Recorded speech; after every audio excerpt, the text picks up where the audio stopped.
Welcome to today's episode of the Declutter Hub podcast, your channel for super easy, no-nonsense advice on how to declutter and organise your home. Please welcome your hosts, professional organisers Ingrid Jansen and Lesley Spellman. Hello and welcome listeners to episode 57 of the Declutter Hub podcast. I'm Ingrid. And I'm Lesley. If you have clutter and want to sort it out, this is the show for you. As well as the free resources on the declutterhub.com website, like the podcast, checklist, and guest blogs, we also have an exclusive area where we guide our members step by step to declutter their homes. We realize this can be very overwhelming, so we're there every step of the way with courses, live Q&As, and a community discussion. Take a look on members.declutterhub.com. In today's episode, Lesley and I are talking about how you can organize your food to reduce food waste. Now, Lesley, this week is ABDO's National Organising Week here in the UK, and the theme for this year is food waste. So today's podcast is the perfect opportunity for us to talk about organizing your food to reduce food waste. Well, first things first, I think we need to talk a little bit about what ABDO is, because we just said it's National Organising Week and that's run by ABDO. So ABDO is the Association of Professional Declutterers and Organisers in the UK. You and I have both been part of that organisation for over 10 years and we spent many years running it as well. So we're big advocates of ABDO. It's the perfect place if anybody wants to use a professional organiser one-to-one to find someone to work with as well. So ABDO is the place to be. There are two occasions in the year when we have a specific week. One is National Organising Week, which is this week, and the other one is Spring Clearing Week, which is in the spring, obviously. So that's what ABDO is. And this year for National Organising Week, they thought they would focus on food and food waste, which is why we're here to talk about it today. So it's very topical, isn't it? This was on our list anyway to discuss, especially since we've recently done a podcast about meal planning, which we'll come back to a little bit later. But I think for me, I really love food. I don't know, maybe it's because of my background in hotel management, and I've always loved cooking and serving and having friends over for dinner and all those things. But I'm on the other hand also quite frugal, as our listeners probably know by now, and I hate wasting things. So food waste is actually a great topic for us, I think, to discuss and to talk about. Yeah, and the amount of food waste in the UK, have you seen whatever statistic you see about it, and I won't quote one now, it's always really, really soul destroying, isn't it, to see how much food goes to waste when there are so many people around the world that are struggling to feed themselves. Yeah. It's an interesting one, really, because you've got your relationship with food, and so do I. Now, I was very conscious of the waste that there was in my family as my family started to diminish in terms of the amount of people who lived at home. So what I do in terms of food waste is I use something called HelloFresh, which some people will have heard about. And there's another one. There's other ones as well. So it's boxed meals then, where they prepare all the ingredients, send them all in a box. And so there's absolutely no food waste whatsoever, which I love, but it comes at a price as well. Mm-hmm. And there is packaging waste. And so there's always swings and roundabouts with everything, isn't there, really? But HelloFresh, in terms of food waste, absolutely works really well for me. Yeah, I think for me is that we do a weekly shop. And at the moment, my husband is in charge of the weekly shop. And I tell you, there is nothing in these cupboards that can go to waste, because I think he's a bit better at shopping less food than I was. So we're very conscious of not trying to throw anything away as much as we can. And in this podcast, we're going to give a couple of suggestions to our listeners as well. Yeah, definitely. So the first thing, you just talked about Jon goes out every week and does the food shopping, so you can get it delivered exactly the same. The principle is the same. The important thing is to shop with a list and not go willy-nilly. So when you're in a shop, there's so many temptations everywhere. Around every aisle that you go, there's special offers trying to grab your attention and say, oh, that sounds good, I'm going to try that this week. Or if you're online shopping, you get to the end of your list and it's saying, well, have you thought about this? Why don't you think about this? Have you seen our special offer on this? And so there's so many temptations every step of the way, isn't there, when you're food shopping, either online or in the shop, to take you slightly off track. But the important thing is to really, really, and this is not just for food, this is for when you're clothes shopping or home shopping, anything like that. Absolutely make sure you shop with a list. That's rule number one, isn't it? Yeah, I couldn't agree more. I mean, for me, I know my husband really has a lot of the things that we finish during the week, we write on a list. So for me, I don't shop with a list, but the list is in my head, because I take my trolley the same way through the supermarket every week. And that's why I absolutely hate it if supermarkets change their aisles around, because I'm like, I can't find stuff anymore. I know exactly where everything was. And also then it triggers my mind to pick up something that I know I need to get. But having said that, working with the list is absolutely brilliant, and it will definitely help not to overbuy. And I think we get so tempted in the shops, and the main thing is, buy two, get one free. You don't need it. You don't need it unless you know it's rice and you eat rice every week. Then you can say, right, that makes sense to buy on an offer. But if it's something random that you know you're never going to eat again, then don't waste your money on something that you're not going to eat at all, right? Yeah, I think you said something quite interesting there, Ingrid, which is that your list is in your head, and I'm a little bit like that, but we have to know the kind of people that we are. We are the kind of people who are quite meticulous, who can multitask and think about that kind of things. And we have quite a structured mind, so that will work well for us, but it's not going to work well for a lot of our listeners. So shopping with a list is definitely better. Go through, do the list before you go out, and then check the cupboards before you go out to see what you've got, because that's when overbuying comes in. So if you think, I need rice every week, because we eat rice every week, but do you finish the rice every week? Probably not. We did a podcast with one of my clients, Cheryl, who said that she, with her family, they'd always gone shopping on a Saturday morning. So they did it every Saturday morning. And she struggled to make that shift to know that she didn't need to go out shopping every single week. And so I think a lot of it is about habit as well, isn't it? I know my father-in-law, bless him, goes every Saturday morning at 10 o'clock shopping. I'm like, why are you doing that when the shops are at the busiest? Because that's what he's always done. I'm like, just go on a Tuesday. You're retired. You don't need to go on a Saturday morning. But it just insists on going to the supermarket on the busiest morning of the week to do his shopping, because it's habit, isn't it? So it's interesting. So yeah, shop with a list is really, really critical part of it, I think. You said something really important there as well. Have a look in your fridge, have a look in your cupboards, have a look in your freezer when you write your list, and check what you already have. So you're not going to overbuy when you're shopping. And you will buy less food if you have lots of stuff left over still that needs to be eaten first. One of the other things that I think is really, really important as well when you go shopping is we do seem to have a fixation with bulk buying to try and save money. I think the other thing to bear in mind is not to bulk buy if you don't have the space. And so it's a space thing and it's a money thing really with bulk buying.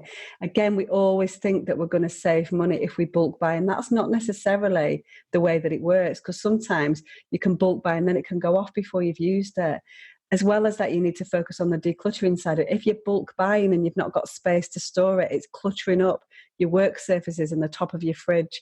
So this is really a compromise. What's more important to me, the slight money saving or the sort of decluttering and the order that I've got in my kitchen, or money, so you have to factor several things into one, but really think about that before you go out shopping. And bulk buying is not always the best option. Actually, the same goes, and this kind of ties us really neatly in our next topic, how to organize your food cupboard, that a lot of people end up, for example, with cereal, they buy a 1 kilo pack, while the cupboard can only hold a package that's 500 grams. And then the box is too big for the cupboard. And of course, the box then ends up either on the fridge or on the counter because it doesn't fit. And then immediately, visually, you're looking at cluttered spaces that you need to prepare your lunch or prepare your breakfast. So you also need to think about what kind of size packaging fits in my food cupboard, so it actually helps towards a less cluttered look in my kitchen. Exactly. You're so right, Ingrid. The amount of times that I've done kitchens in people's homes and they're like, how can I avoid this situation with the cereals being out on the work surface? And I'm like, buy a smaller packet. Yeah. And they're like, oh, I never thought of that. And it's, so it is one of those things. But again, you're coming down to money, aren't you? And wasting money, because obviously, a lot of times you can get a £3.50 for £3 and a 500 might only be £3.25. So you have to look at the money side of it as well. But, factor everything in. And what's your driver? Is it decluttering? Is it clear work surface? Is it money? Is it having stuff in? What is your driver in terms of food? But what we don't want is, we always find ourselves dragged into cluttered work surfaces, even though we're supposed to be talking about food waste here, Ingrid. We can't help ourselves. But anyway, so that's that really. So it's really important to think about that, to think about the size of things when you're buying things, and big is not always best. So let's talk some more then about organizing your food cupboard. So what can we do, or what kind of advice can we give our listeners when they open a food cupboard? They can kind of, I can see what I have and this makes sense and everything is together. So what is our advice here? We've done a couple of other podcasts, haven't we, on kitchens, where we talk very much about organisation within a kitchen, which is absolutely critical. But when we focus very much on food waste here, the two things that we always need to look at is visibility and accessibility. Those are the two critical points, because if you can't see something or you can't get to it, you're not going to use it. And so you definitely need to focus on those two things. And you can do that in several ways. And it's going to be very dependent on the type of space that you've got. So for me, I'm super lucky in my kitchen. I've got a Le Mans unit, which is those things that concertina out. And there's different ways of doing that. You can replicate that with boxes. What that means is that the shelf is going to swing out of the cupboard so you can see everything really well. And what I do then within my Le Mans unit is I then organise like with like. It may be that you've just got a standard food cupboard, a wall cupboard or a base unit. But what you need to do is you need to make sure that you line things up so you can see exactly how many soups you've got, how many beans you've got, how many rices you've got, how many pastas you've got, etc. The other thing that I would say is if you've got a very high cupboard that's very difficult to access or see things, what you can do is you can use boxes or containers within those high cupboards, and you can lift things down from the high cupboards so you can see into them. You know, because we don't always have the perfect kitchen space and we have to make do with what we've got. Sometimes we might even have to put things on the top of the cupboards if we haven't got space in the cupboards. But if you can box things up, then that really, really does help in terms of accessibility and visibility long term. For me as well, I do have my rices and my pasta in my higher cupboard and my cereals. So they're they're bigger. It's easier to get them in and out. And then on eye level, I've got all my tins. If you work with tins and you eat soups or beans or anything like that, if you buy something new, put them in the back, and when you use something next, get the one on the front out first, so you kind of get an one in one out system, and you use up your oldest one always. So again, you don't then waste any of those things that are in tins. And of course, tins have a longer shelf life than fresh fruit and veg, but still, there comes a point you're going to have to finish eating it. Now, let's talk a little bit more about meal planning then, Lesley. We've recently done a wonderful podcast with Milen about meal planning, but meal planning is super helpful to reduce food waste, of course. Yeah, it's also a bit of a chicken and egg, really, isn't it? What do you do first? You do the shopping or the meal planning? So in principle, obviously, you should do your meal planning before you do your shopping, so you can shop to your list for your meal plan. But that's not always the way that it works, is it? Sometimes we have to meal plan from what we've already got in. So I think rather than going into meal planning in a lot of detail, what we're going to tell you to do is to go back and listen to episode 54 if you've not done that already, because Milen goes into it in great detail, and that'll give you some fantastic hints and tips about how to meal plan effectively for your family. Yes, definitely. And I think also the thing about meal planning is because when you meal plan, you can shop much more efficiently, buying less food. So there's also less food to waste as well. So I think that's really helpful. We also have a free resource on our declutterhub.com website. So if you're interested in a meal planning checklist, go ahead and check that out.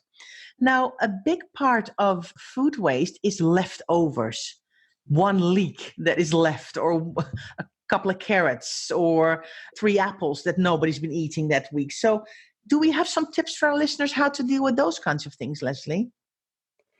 Yeah, I think it's really useful to have like a sort of leftovers day, isn't it? And try and be inventive about what kind of meals you make on that day.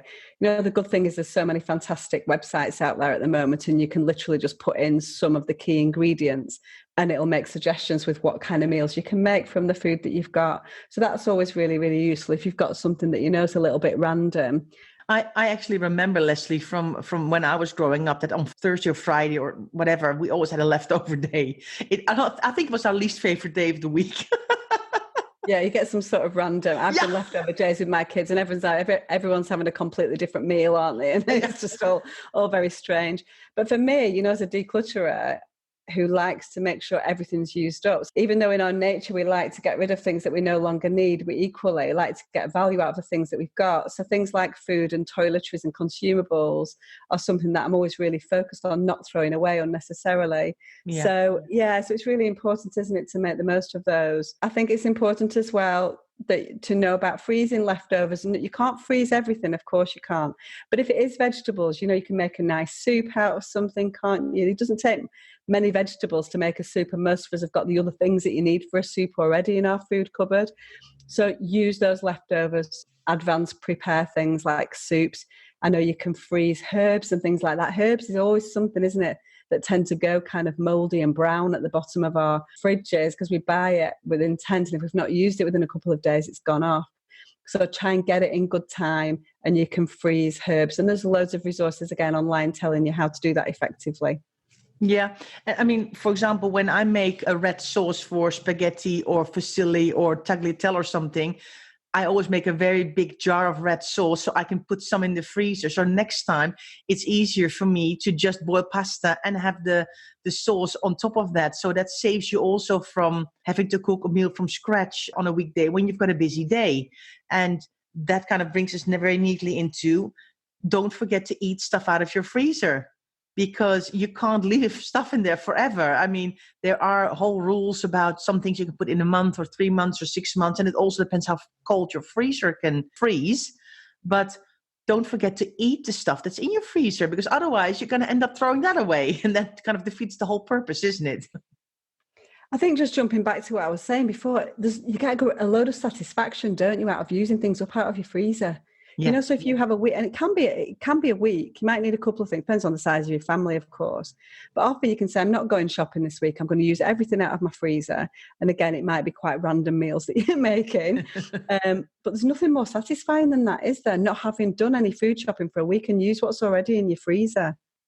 I just love that you save money. You save lots and lots of money, frugal me again. Just being able to finish something and not spend money on something, I think that's really great, because in the end, everything that you throw away is wasted money. And if you can, one way or the other, keep it, revive it, freeze it, eat it, and not throw it away, I think that's a win. Definitely. So I think we've given some food for thought there in terms of some of the things that people can do for food waste and to avoid food waste. And so there's two things really. There's the wasting of the food, and then there's the saving of the money. So those are the two things that are really critical. So for me, in terms of a kitchen and what you do, it's definitely all about keeping things visible, keeping things accessible, so you know what it is that you've got in there, so you can use them up effectively. Shopping effectively with a list, and so pre-planning your shopping, pre-planning your meals as well, and then eating your leftovers.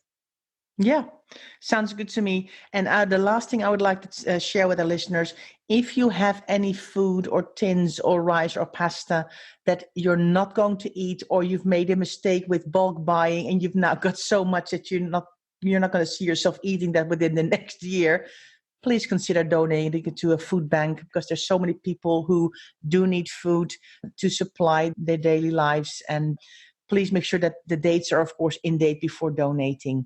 So listeners, that's it for this episode. We hope you've all enjoyed listening and are inspired to take action. Why not follow National Organizing Week from ABDO? They have a fantastic Facebook page. They are on Twitter, they're on Instagram, and they will have lots of tips and blogs and interesting conversations going on about food waste this week for National Organizing Week. So check out at ABDO UK. We hope you're going to have a look at your cupboards and maybe do some clearing out there as well. Or maybe get creative and put in a couple of ingredients into Google and see what kind of leftover meal they're going to come up with. And maybe you can save some money there as well. So thanks for taking the time to listen today. If you'd like to get more tips and advice, please follow us on social media. We are on Instagram, Twitter, and Facebook as @TheClutterHub. And we have a lively, supportive Facebook group community where we chat all things clutter. Just search for the Declutter Hub community and we'd love to see you there. Take a look at members.declutterhub.com to find out more about our membership. If you don't want to miss the next weekly episode, subscribe to the Declutter Hub podcast on Apple Podcasts, Spotify, and Stitcher, and it will pop into your notifications each Friday. See you next time. Declutter Hub podcast. Check out declutterhub.com for more inspiration, and don't forget to tune in next week.